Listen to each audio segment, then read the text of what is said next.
تو آج مادیت کے اندر ہم اتنا کھو چکے ہیں اور انانیت کے بت کے اندر اس طرح ہم پیوست ہو چکے ہیں کہ آج ذاتی جو رشتے ہیں بلڈ ریلیشن ان کا بھی تحفظ نہیں رہا. یعنی معاشرے کے اندر ایک بہت بڑی برائی ہے, بہت بڑی. کیا ہے جی, چھوٹی چھوٹی باتوں پر لوگ آپس میں غلط فہمی میں مبتلا ہو جاتے ہیں. اس کا سب سے بڑا نقصان کیا ہے؟ کی ایک وجہ آپ کیا سمجھتے ہیں یہ بھی ہو سکتی ہے کہ جو ہمارے جدید آلات ہیں, سوشل میڈیا ہے, موبائل فونز ہیں, کیا یہ بھی وجوہات ہیں؟ جی بالکل, میں عرض کروں گا کہ سوشل میڈیا کے استعمال کے حوالے سے ہمیں کوشش کرنی چاہیے.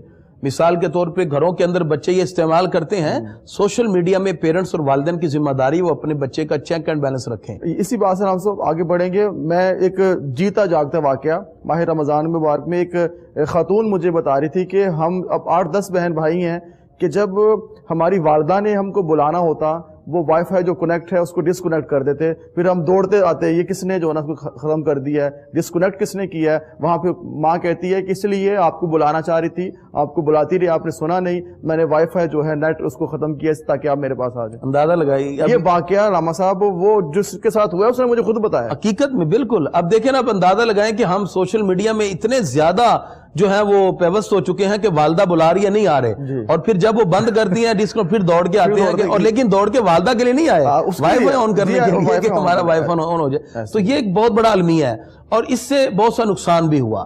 ایک تو معاشرتی برائی, غلط فہمی کی بات کر رہے تھے کہ ایک وجہ یہ بھی ہے غلط فہمی. تو غلط فہمی جو ہے یہ ہمارے معاشرے کے اندر بہت زیادہ, اب چھوٹی چھوٹی بات پہ غلط فہمی پیدا ہو جاتی ہے. یہ ذہن میں رکھیں, معاشرے کے اندر رہتے ہوئے بہن بھائیوں میں, ماں باپ میں اگر کسی مقام پر اپس اینڈ ڈاؤن ہو جائے تو یہ کوئی ایسی بات نہیں, یہ لائف کا حصہ ہے, اور اپس اینڈ ڈاؤن سے ہی لائف میں حسن آتا ہے. کہ اگر آپ کے کوئی بھائی ہے یا بہن آپ سے ناراض ہے لیکن آپ آگے بڑھ کر صلح کرنے کی کوشش کریں. ہر چیز میں جو ایک افراط و تفرید کا میانہ روی کے ساتھ چلے نا, اعتدال کی کمی ہے. جی اب ہوتا کیا ہمارے ہاں, میں عید کا دن آیا, جیسے ایک بھائی ہے وہ دوسرے سے ناراض ہے کسی بات پر. اب ایک بندہ کوشش کر رہا ہے, جو میں اپنی جو چیزیں میں نے دیکھی ہیں معاشرے میں وہ آبزرویشن بیان کر رہا ہوں. اب وہ کہتے ہیں یار صلح کر لو.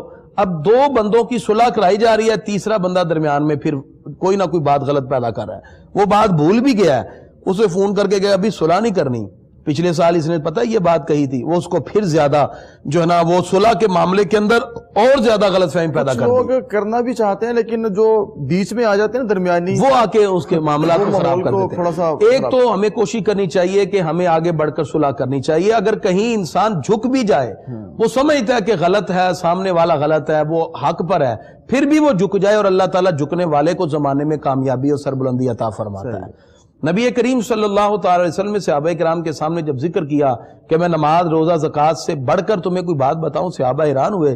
تو نبی کریم صلی اللہ علیہ وسلم نے ارشاد فرمایا کہ تم 2 جدا ہونے والے شخصوں کو ملا دو, اس کا اجر و ثواب نماز روزے زکوٰۃ سے بھی زیادہ ہے.